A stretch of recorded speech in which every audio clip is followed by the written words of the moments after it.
Good afternoon. Today marks the 75th anniversary of VE Day, a triumphant milestone in our nation's history and indeed in world history. 75 years ago today, our brave American forces defeated fascism in Europe, and through the selfless devotion of thousands of patriots, they saved the world. Over 180,000 Americans gave their lives in the European theater during World War II. And I want to take just a moment to honor their service and their sacrifice. Thank you to all of our veterans. You are truly, truly our heroes. Now, as I move to my next subject, I want to begin by saying this. Look, our rank and file men and women at the FBI are heroes in their own right. They protect this country from domestic crime, and we thank them for their service. They work hard, and once again, we owe them a debt of gratitude. But that is separate and apart from what I'm about to address right now. The FBI exists to investigate crimes, but in the case of Lieutenant General Michael Flynn, it appears that they might have existed to manufacture one. As the motion filed by the Department of Justice yesterday explained, the FBI set out to interview General Michael Flynn when they had no predicate for any investigation of any crime. Over the past week, we learned from a handwritten note the true intent behind the FBI's investigation of Lieutenant General Michael Flynn. The very day that then FBI Director Jim Comey sent agents to the White House to interview Flynn, the FBI discussed what their intent was beforehand. This is what they said. What is our goal? Truth, admission, or to get him to lie so we can prosecute him or get him fired? These notes, in addition to other evidence, raise serious questions about the handling of the FBI's handling of Michael Flynn's case. Did the FBI confront Flynn with the intent to get him to lie so that we can prosecute him and fire him? Did the FBI manufacture a crime against Lieutenant General Michael Flynn? Federal investigators appeared to paint a target on the back of General Michael Flynn. Kimberly Strassel of the Wall Street Journal laid out point by point the very concerning aspects of this case, and I'm going to reiterate them as outlined in her column over the weekend.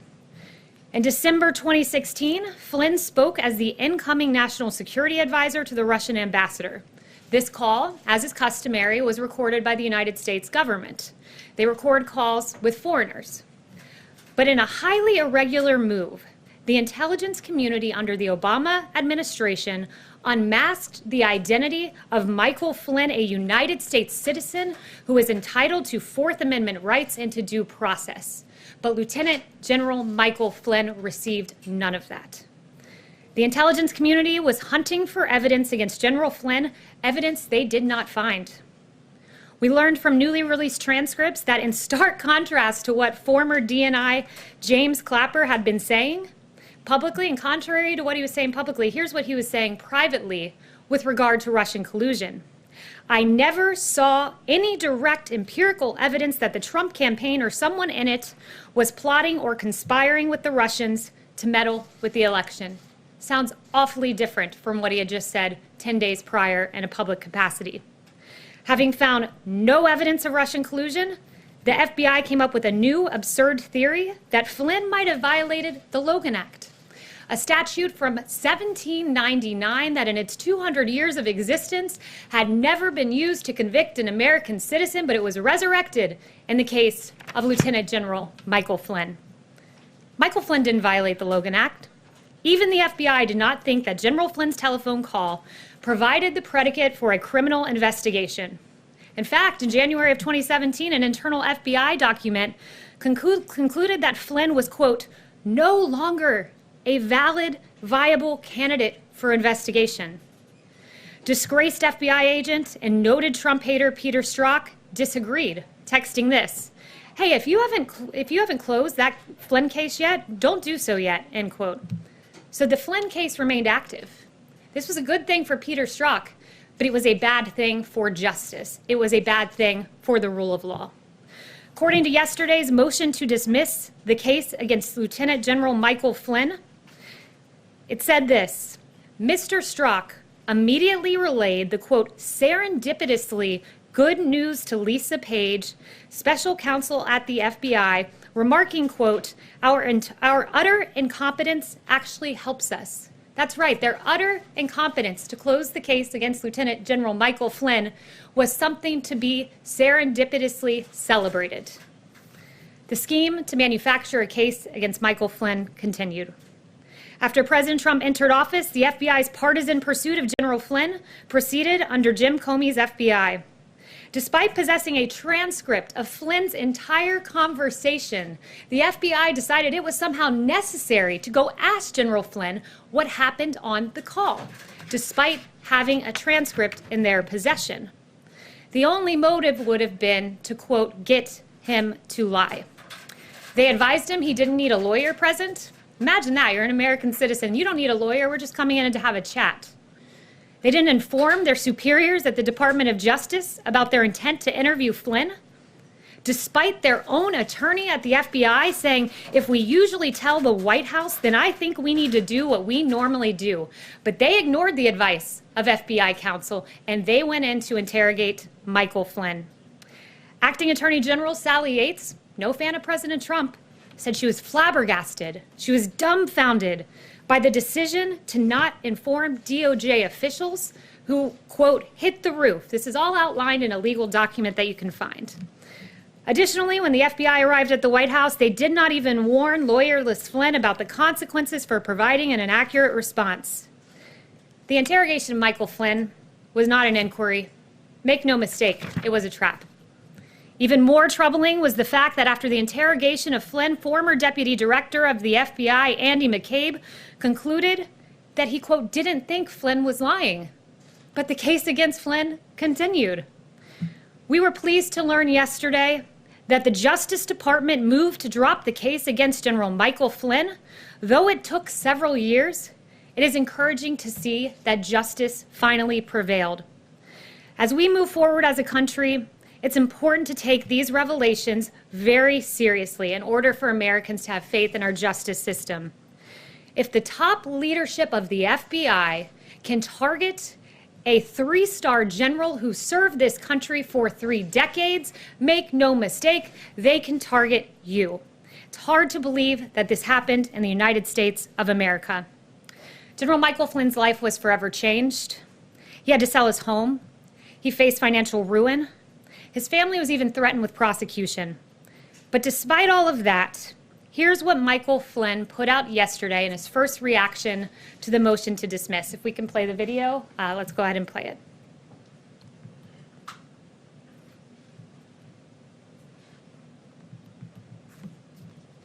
Don't think we have the video queued, but I encourage you all to go on General Flynn's Twitter feed, and what you'll see is a really beautiful video of his grandson talking about how much he loves this country and how everyone deserves justice for all, and how commendable that is for General Flynn at a time when he was so gravely wronged to say this: I still believe in this country, I still believe in America, I still believe in the principles that make this country the greatest on earth. And in the words of renowned political philosopher Baron de Montesquieu, there is no greater tyranny than that which is perpetrated under the shield of law and in the name of justice. I hope the media will take these questions very seriously, will report the facts. There was heavy interest in the first iteration of Flynn News from many years ago that got 4 times the coverage that the exoneration of Michael Flynn got today. That was a report by Media Research Center. So these facts are important, and thank you very much for those who have taken interest in reporting. And with that, I'll take questions. Thank you. Jim, you were so kind on the trip the other day to Honeywell, so you get the first one. Thank you, Kayleigh, and congratulations on becoming press secretary. Thank you. Wanted to ask you, putting aside the situation with Michael Flynn, today the unemployment rate hit the highest point since the Great Depression. What is the president's plan to get this country out of this ditch? Yeah, you know, this president is the jobs president. This president got us to a place where we had the lowest employment rate in the history of this country, historic lows for Black Americans, Hispanic Americans, the disabled, veterans. As the president has noted, and I think this is right, we had to put a stop to the economy. It was a pause. This wasn't some, economic catastrophe that organically happened. It was decided upon by the President of the United States to stop the United States economy because we had to save 2.2 million lives, perhaps more, somewhere in that range, because American lives, that's what mattered most. And so this president, when faced with this very tough decision to put a pause on the hottest economy in modern history, said American lives matter most. And that's what he did. And I can tell you this, the president that got us to the hottest economy in modern history, he's done it once, and he can do it again. What's the plan now? We're going to work with Congress. We're going to come up with hopefully a phase 4. We encourage the House to maybe reconvene soon. It would be helpful if Nancy Pelosi was here. But thus far, what we've done is the PPP, of course, Paycheck Protection Program, that has really kept a lot of employees on the payroll. 60 million employees, roughly half of the workforce in the private sector in this country, have been kept on payroll thanks to that measure. But going forward, principles like deregulation, principles like lowering taxes. The president has mentioned a payroll tax pause, which would be a great thing for the American people. There are a lot of proposals being entertained. I don't want to get ahead of the president, but I can tell you. Isn't there a problem, though? The president wants people to get back to work. He wants these governors to reopen their states. But if Americans aren't comfortable going to restaurants, and movie theaters, or the beach, or whatever, how do you get this economy moving again? What's the plan? I can tell you there's a lot of pent-up demand in this country. There's a lot of people who do want to go out to restaurants, who do want to go out to movies, who do want to go back to their jobs. We see it and we hear about it every day. I don't think that that's a problem. I think people can trust that we have a president who wants to reopen and reopen safely. These are data-driven guidelines to reopening. The president has those in place, so there's no reason to be concerned because we have a president who always looks at the data, as Dr. Fauci and Dr. Birx have repeatedly noted. Kayleigh, there was a second confirmed case of COVID-19 here at the White House today, apparently a member of the Vice President's staff. That's 2 in 2 days in a building where people are being tested now, including the President and Vice President. Every day they've had their temperature checked for months here. Why should the average American whose workplace doesn't have access to these rapid tests feel comfortable going to work if the White House is indeed safe for people? Well, look, this individual, there is a member of the Vice President's team who is positive for coronavirus. We have put in place the guidelines that our experts have put forward to keep this building safe, which means contact tracing, all of the recommended guidelines we have for businesses that have essential workers, we're now putting in place here in the White House. So as America reopens safely, the White House is continuing to operate safely. Yes, John. Kayleigh, the president, of course, we saw go down to the World War II memorial with a group of 7 American heroes, all in their 90s. Did he give any consideration to wearing a mask, given that his valet just tested positive and he's with some of those in the most vulnerable population? Did he consider wearing a mask while he was with these veterans? Well, this president is regularly tested. This president will make the decision as to whether to wear a mask or not. I can tell you that those veterans are protected. They made the choice to come here because they've chosen to put their nation first. They wanted to be with their commander-in-chief on this momentous day, and it was their choice to come here. And I can tell you that the president always puts the safety of our veterans first and of the American people first. Well, how much exposure has he had to his valet? Can you give us a sense? I can just tell you that we've taken every single precaution to protect the president. The same guidelines that our experts have put in place. We clean the facility. We social distance. We keep people 6 feet away from one another. So we've done every single thing that Dr. Birx and Dr. Fauci have asked us to do, and I can assure the American people that their commander-in-chief is protected. Yeah. Thanks, Kayleigh. I want to ask you about the Gilead drug remdesivir. Which government agency is in charge of distributing that drug, and is the White House satisfied with how that drug is being distributed around the country? Yeah, I actually just spoke with Dr. Birx about this. She is going to be working and consulting as to where this drug should go. She's the person who's constantly reviewing the numbers, constantly reviewing the data. I'm in task force with her every day, and she really has the best grasp as to how that should be distributed. So she will be one of the chief consultants as to how that drug is distributed, which I would note 1.5 million vials donated by Gilead. We're so thankful for that. This drug is promising, and we want to get it to the American people and to the areas that need it most. Kayleigh? Hi, thanks so much for, and congratulations on the new gig. It's my first time seeing you at the podium. And, I have 2 quick questions. The first one's about what's the possibility of the federal government getting involved in the Ahmaud Arbery case, given that Georgia doesn't have any hate crime laws? If it's proven that these men chased and killed Ahmaud Arbery because he was an African American and they racially profiled him, would the Justice Department consider getting involved? Look, first I want to say that my heart goes out to the family of Ahmaud. I can't imagine what they're going through right now. My heart breaks for this family. I know the president's heart breaks. I've spoken to him about that. And I can tell you, we will follow the facts. Right now, as you know, it's in court in Georgia. It's a state matter, but absolutely we will be following every detail. And I'd refer you to DOJ, but as the facts merit, I am certain that they'll be following those facts. And you had a second question? The second question I have is, in 2015, shortly after the president said that some Mexican immigrants were rapists and criminals, you said that that language was racist and hateful. Do you still believe that today? Well, I'm actually glad you asked that, because for about the first 4 weeks of the election, I was watching CNN and I was naively believing some of the headlines that I saw on CNN. And reading headlines, that's fine. I just want to know if you also personally still believe that. I'm actually not going to read the headlines. So I very quickly came around and supported the president. In fact, CNN hired me. I was on many 8-on-1 panels where I proudly supported this president, who I believe is one of the best presidents, if not the best president this country will ever have.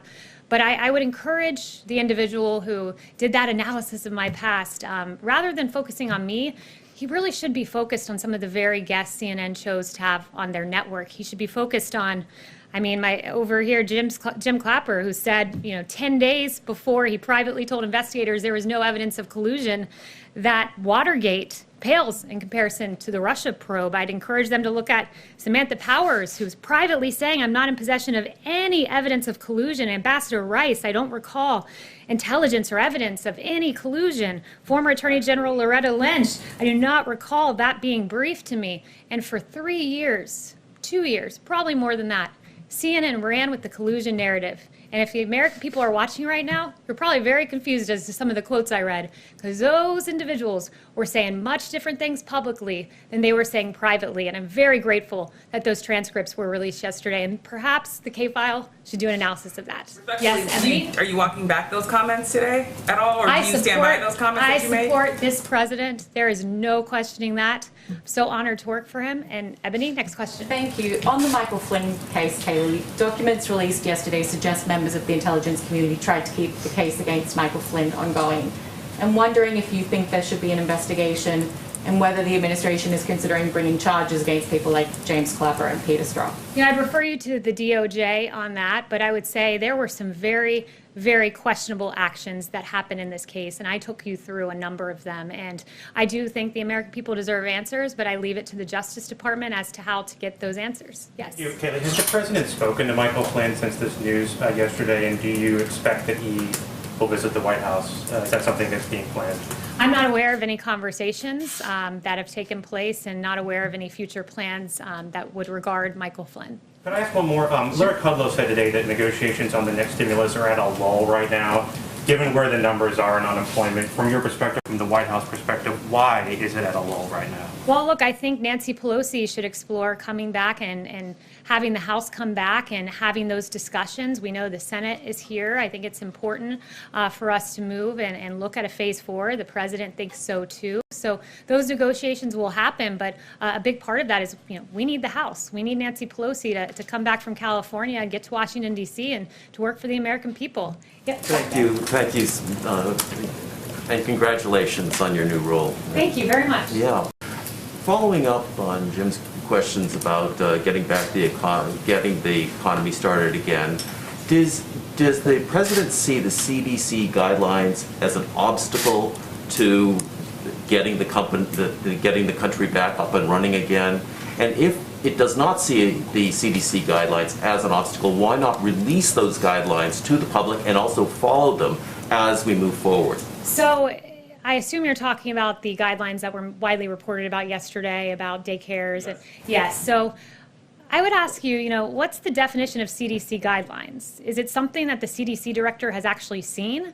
I would endeavor to say yes. Is it something that a rogue CDC employee leaks to you guys? No, those aren't CDC guidelines. Those are guidelines in draft form that a rogue employee has given you for whatever personal reason they've decided to do that. Those guidelines are in the editing process.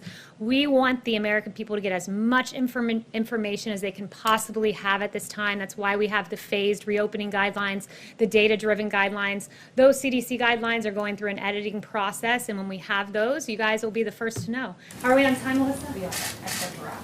Okay, what's our exact? 2 to 1. 2 minutes to 1. Oh, 2 minutes to 1. I'm sorry to cut this short, but as you know, you guys were supposed to be 3 minutes ago with the President of the United States. So I will leave you guys with that. I hope you have a wonderful weekend. Why did you spend the first part of this And briefing thanks so talking much, about everyone. Mike Flynn, when both the Justice President and matters. Vice President were exposed to coronavirus and we have historic unemployment? Is that really what's top of mind today for the White House?